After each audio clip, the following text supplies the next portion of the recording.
Hapa ndani naona kwamba muda wangu unayoyoma pia, kwa hivyo itabidi nishughulikie kwa haraka na kumbuka kwamba taarifa hizi zinapeperushwa moja kwa moja ama mbashara kwenye chaneli ya YouTube ambayo inaitwa AGR News. Vile vile unaweza kufuatilia pale, na hakikisha pia ukifika pale YouTube una share ile stream ili pia wengine wapokee taarifa hizi kwa njia ya kipekee. Muungano wa Azimio la Umoja wa Kenya sasa unataka uchunguzi kufanyika na kubainisha iwapo kulikuwa na njama ya kuvuruga uchaguzi uliopita.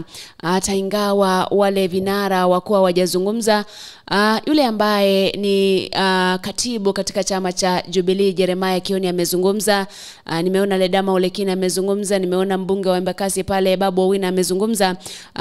Kulingana na taarifa ambayo alikuwa anazungumza katika kituo kimoja cha redio hapa nchini, Jeremiah Kioni amesema kwamba wana ushahidi wa kuonesha kwamba Raila Amolo Odinga alishinda kura za uchaguzi wa Agosti 9 kwa kura milioni 8.1, akifuatwa naye Rais William Ruto kwa kura milioni 5.9. Ni swala ambalo tutakuwa tunafuatilia tuone jinsi ambavyo litakuwa linatukia, na tutaendelea kukujuza mtazamaji na msikilizaji. Nikiachana swala hilo, ni kwamba washukiwa wawili kunradhi watatu wanaohusishwa na kesi ya kumtoboa macho mtoto Junior Sagini walifikishwa hiyo jana katika mahakama ya Kisii mbele ya hakimu mkuu mkazi Christine Ogweno, ambapo kesi ile itatajwa tena tarehe 2 Machi, na vilevile kukawa na swala la kuhifadhi siri za watoto ambalo lilifikishwa pale na wakili George Morara, ambaye kwa kweli hakimu alikubaliana naye kwamba watoto wale wanafaa kulindwa chini ya sheria ya ulinzi wa watoto. Vile vile kuna swala moja ambalo ama ni taarifa ambayo ilikuwa imepeperushwa hapo awali na shirika la habari la BBC kuhusiana na kuibwa kwa watoto ama ulanguzi wa watoto katika hospitali ya Mama Lucy kule Nairobi. Washukiwa wawili walifikishwa mahakamani hiyo jana, ambapo mahakama iliamua kwamba wana kesi ya kujibu, na kesi hiyo itatajwa tarehe 22 mwezi wa pili, na vile vile kuanza kusikizwa tarehe 7 mwezi Machi ama mwezi wa 3 mwaka huu.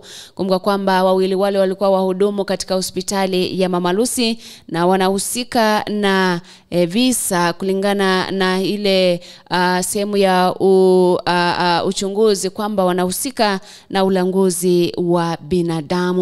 Nikiachana na swala hilo, ni wazi kwamba serikali inasema itajitahidi kuhakikisha kwamba inafidia jamii ya Ogiek shilingi milioni 150, jinsi ambavyo ilikuwa imeamuliwa na mahakama ya Afrika kule Arusha, Tanzania.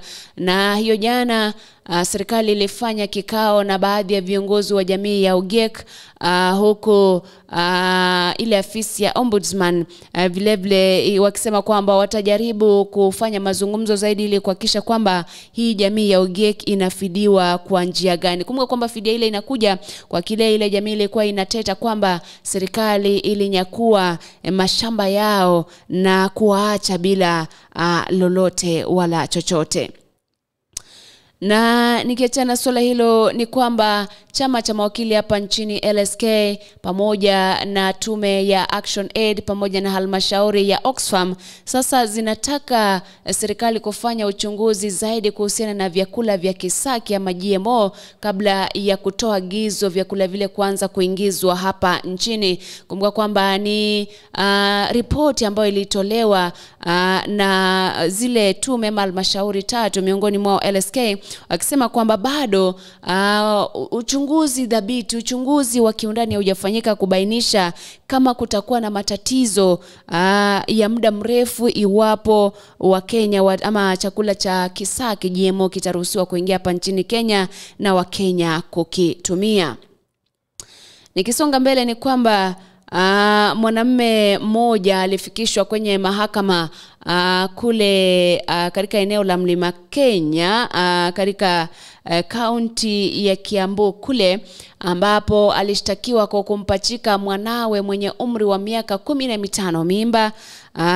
Mshukiwa ambaye anajulikana kama David Mbugua mwenye umri wa miaka 47 natumiwa kwamba alikuwa na mapenzi na mwanawe ambaye alijifungua mwaka uliopita mwezi Disemba.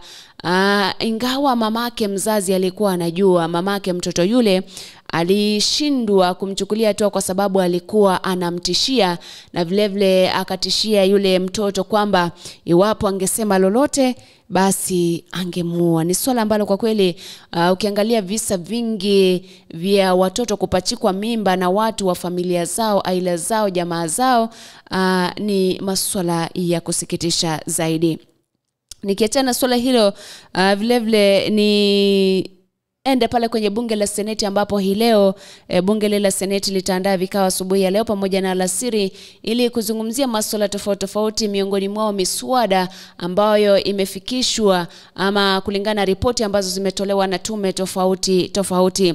Hii leo seneta wa Elgeyo Marakwet William Kisang pia ataapishwa baada ya kuchaguliwa mwezi huu tarehe 5, na vile mswada ambao utazungumziwa zaidi katika lile bunge la Seneti nasemekana kwamba ni ile ripoti ya aliyekuwa mwenyekiti wa chama cha ama wa tume ya IEBC Wafula Chebukati kuhusiana na marekebisho ambayo yanafaa kufanywa kwa ile tume ya IEBC, miongoni mwao kutengeneza kamati ambayo wasajili ama itatafuta makamishna wapya wa IEBC. Mkewe naibu rais Dorcas Girigathi amesema kwamba atashirikiana ama wamesema watashirikiana na Inspector Generali wa polisi Japhet Koome ili kuhakikisha kwamba wanatengeneza vituo ama wanaendesha vituo vya kurekebisha tabia za polisi.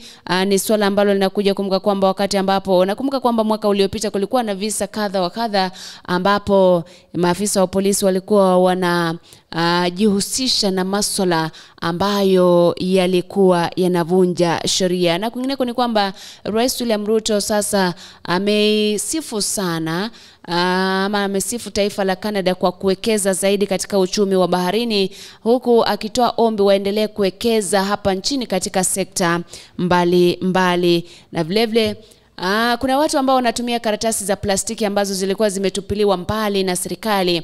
Halmashauri ya kulinda mazingira NEMA sasa inasema kwamba itaendelea kufanya msako ili kuhakikisha kwamba makaratasi yale ya plastiki yanapigwa vita kabisa. Kumbuka kwamba hiyo jana kulikuwa na watu kadha wa kadha ambao walikamatwa katika jiji la Nakuru kwa kutumia karatasi za plastiki kufunga mboga, kufunga sijui ni karati, kufunga nini.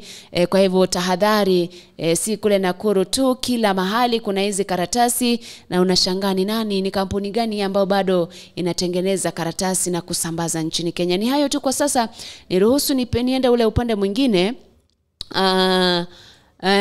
Ni